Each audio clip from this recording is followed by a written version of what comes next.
Kembali lagi di Cerita Cinta Channel. Jangan lupa like, comment, and subscribe ya. Terima kasih. Via duduk bersandar di tempat tidur sambil menonton acara TV ketika Wira masuk dengan membawa menu sarapannya. "Selamat pagi sayang," ucapnya penuh semangat dengan senyum tipis. "Aku bawakan sarapan untukmu." Wira meletakkan kotak berisi potongan buah dan juga segelas jus di meja nakas. "Mas, kenapa repot-repot? Aku tadi minta tolong Bibi yang bawakan." "Tidak apa," Bibi bilang, "kau tidak enak badan." Wira menyentuh kening sang istri dengan punggung tangannya. "Memang agak hangat, wajahmu juga sangat pucat. Mau ke dokter?" tanyanya diikuti gelengan oleh Via. "Tidak usah mas, aku tidak apa-apa." "Mau aku suapi sarapannya?" tawarnya. "Aku bisa sendiri mas, mas kan harus siap-siap ke kantor." Via meraih kotak itu dari tangan Wira. Begitupun dengan garpu yang sudah Wira arahkan ke mulut sang istri. Dengan gerakan yang terlihat lesu, Via menyuapkan potongan demi potongan buah ke mulutnya. Menyadari sikap istrinya yang tidak biasa, Wira hanya mampu tersenyum pelik. "Kau masih marah?" tanyanya seraya membelai rambut dan juga wajah sang istri. "Marah kenapa, Mas? Soal semalam?" "Tidak," jawabnya sambil mengunyah potongan buah. "Kenapa aku harus marah? Aku tahu aku sudah keterlaluan dan aku minta maaf untuk itu." "Aku tidak apa-apa, Mas. Lupakan saja." "Kalau begitu, sini aku suapi." "Tidak perlu, aku tidak mau merepotkan Mas Wira." Ia meletakkan kembali kotak ke atas meja. "Oh iya, pakaian kantor sudah aku siapkan di kamar." Wira tersenyum, walaupun gurat kesedihan terlihat jelas di wajahnya. Ia kecup kening sang istri dengan penuh kasih sayang. Walaupun Via dalam keadaan sakit dan marah, namun tetap menjalankan kewajibannya sebagai seorang istri, dan hal itu membuat rasa bersalah dalam dirinya semakin besar. "Baiklah, istirahatlah." Hari itu dilalui Wira dengan suasana hati yang buruk dan dalam keadaan tak bersemangat. Bahkan saat rapat pun ia hanya melamun memikirkan perbuatannya pada sang istri. Senja pun tiba. Wira duduk di sebuah kursi sambil memandangi ramainya jalanan ibu kota ketika terdengar suara deringan ponsel. Di sana tertera nama Bima. "Ada apa, Bos?" "Maaf, tadi aku sedang sibuk," ucap Bima sesaat setelah panggilan itu terhubung. "Tolong siapkan keberangkatanku ke Singapura dalam waktu dekat," pintanya. "Singapura? Ya, aku dan Via akan berangkat ke sana, sekalian untuk berobat Lila. Tolong kau siapkan segalanya." "Baiklah, Bos. Mau berangkat kapan?" Wira terlihat berpikir sejenak sebelum menjawab. "Minggu depan saja. Sekarang Via sedang tidak enak badan." "Itu mudah, akan aku siapkan segalanya." "Baiklah, terima kasih." Panggilan terputus, Wira kembali larut dalam lamunannya. Hingga beberapa saat berlalu, ia melirik arah jam di pergelangan tangannya. Tak terasa waktu sudah menunjukkan pukul 7 malam. Ya ampun, sudah malam. Ia meraih jas yang menggantung di sudut ruangan, lalu menyambar ponsel dan kunci mobil di atas meja. "Ayah!" Panggilan penuh semangat Lila menyambutnya saat memasuki rumah. Ia merentangkan satu tangan, membawa gadis kecil itu ke dalam gendongannya. "Selamat malam sayang," ucapnya, lalu mengecup kening. "Ayah kenapa pulangnya lama?" "Ayah kan sibuk di kantor, nak." Ia mendudukkan Lila di sofa, lalu berjongkok di depannya sambil mengeluarkan kotak kecil yang sejak tadi disembunyikan di belakang punggung. "Lihat, ayah bawa apa untuk Lila." Seketika wajah Lila berbinar saat menatap benda yang berada di dalam kotak. "Wah, mahkota princess. Ini buat Lila ya ayah?" "Iya sayang." "Makasih ayah, mahkotanya bagus, kayak mahkota bonekanya Lila." Saking senangnya, ia mengecup pipi sang ayah beberapa kali. "Bunganya buat Lila juga ya?" tanyanya sambil menunjuk sebuket bunga di tangan ayahnya. "Ini untuk bunda sayang, bundanya mana?" "Bunda bobo di kamar, soalnya bunda lagi sakit ayah. Tadi muntah-muntah terus." "Apa? Sakit? Tanya Wira dan dijawab anggukan oleh Lila.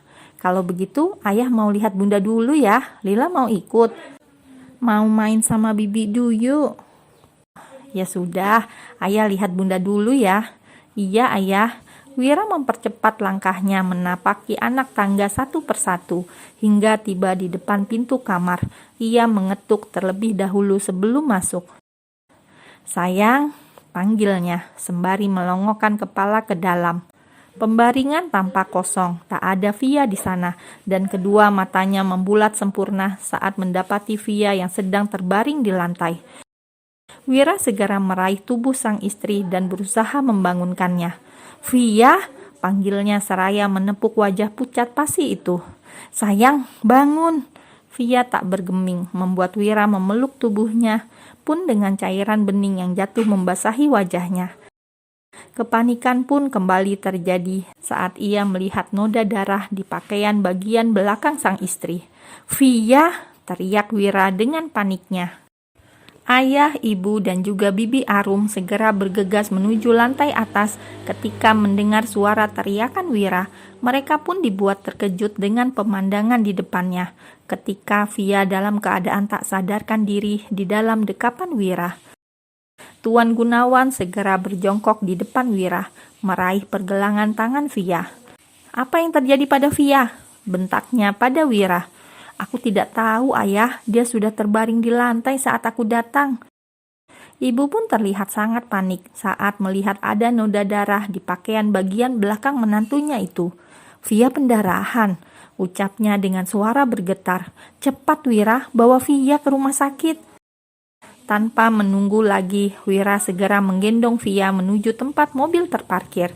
Seorang supir yang sedang duduk santai di pos penjaga segera berlari ketika melihat Wira keluar dari rumah dengan menggendong istrinya. Sepanjang perjalanan menuju rumah sakit, Wira terus memeluk Via sambil berusaha membangunkannya.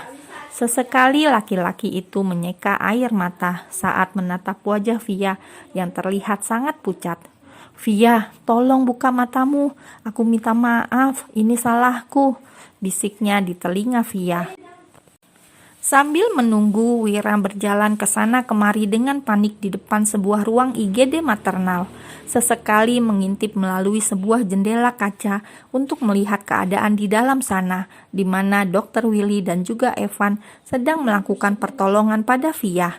Ia mengusap wajah sambil menghela nafas beberapa kali. Sang istri yang ia dapati dalam keadaan tak sadarkan diri membuatnya begitu khawatir. Laki-laki itu duduk di sebuah kursi, namun tatapannya terus terarah pada pintu kaca itu. Diliriknya arah jarum jam di pergelangan tangannya. Sudah hampir 1 jam berlalu, namun dokter belum juga keluar dari ruangan itu. Hanya beberapa perawat yang terlihat lalu lalang. Tak lama kemudian, terdengar suara langkah kaki setengah berlari. Wira menoleh pada sumber suara. Tampak ayah dan juga ibu sedang menuju ke arahnya dengan tergesa-gesa. Bagaimana keadaan Via? Tanya ibu khawatir. Dokter sedang menanganinya, Bu, jawab Wira dengan kepala menunduk. Wanita itu menjatuhkan tubuhnya di kursi, mengusap air mata yang jatuh membasahi wajahnya. Sementara Tuan Gunawan masih berdiri dengan tatapan sinis pada Wira. Ia kemudian menuju jendela kaca dan mengamati keadaan di dalam sana, walaupun pandangannya terhalang oleh sebuah tirai. Hanya beberapa dokter dan perawat yang terlihat. Ini semua salahku, Bu. Via pasti stres dan tertekan karena merasa aku tidak menganggap keberadaannya penting, ucap Wira penuh sesal. Sekarang bukan saatnya menyalahkan diri sendiri, semua sudah terjadi, sahut wanita paruh baya itu. Yang terpenting sekarang keselamatan Via dan anakmu. Aku tidak akan bisa memaafkan diriku kalau terjadi sesuatu padanya. Ibu menepuk bahu anaknya itu. Berdoalah semoga Via dan janin dalam kandungannya selamat. Tak lama berselang, Dr. Willy keluar dari ruangan itu. Wira dan juga ayah ibunya pun segera menghampiri sang dokter. Bagaimana keadaan menantuku? Tanya Tuan Gunawan. Dokter Willy menatap 3 orang di depannya secara bergantian. Raut wajahnya yang terlihat serius membuat Wira harap-harap cemas. Dia mengalami pendarahan ringan, tapi syukurlah janin dalam kandungannya masih dapat dipertahankan. Semoga saja pendarahan segera berhenti. Kami masih akan terus memantaunya, jelas sang dokter. Meskipun merasa sedikit lebih tenang mendengar penjelasan dokter, namun tetap saja kondisi Via tak serta-merta membuat Wira bernafas lega. Ia masih dibelenggu perasaan bersalah yang besar. "Terima kasih, Will," ucap Wira. Sang dokter tersenyum ramah. "Setelah ini, istrimu akan dipindahkan ke ruang perawatan." Willy menepuk bahu sahabatnya itu. "Baiklah, aku permisi sebentar." Wira menjawab dengan anggukan diiringi senyum tipis. Setelah kepergian Dokter Willy, ia kembali menatap ke dalam sana, di mana beberapa dokter dan perawat masih terlihat berdiskusi. Tampak tirai yang sejak tadi menjadi pembatas telah dibuka oleh seorang perawat, sehingga Wira dapat melihat istrinya yang masih terbaring lemah, namun dalam keadaan telah tersadar. Para petugas medis sepertinya telah bersiap untuk memindahkannya ke kamar perawatan. Ia menghela nafas panjang, berusaha menahan perasaannya saat mendapati Evan sedang duduk di sebuah kursi di sisi pembaringan Via. Pemuda tampan dengan senyum ramahnya itu terlihat sedang menjelaskan sesuatu pada Via. Entah apa, Wira yang berada di balik kaca jendela hanya dapat menebak sendiri dengan pikirannya, dan tentu saja dengan wajah datar tanpa ekspresi. Terlebih saat Evan mendekatkan telinganya dengan bibir Via yang seperti sedang membisikkan sesuatu. Tangan Wira telah mengepal, namun ia masih berusaha menepis rasa cemburunya dan mengutamakan kesehatan Via saja.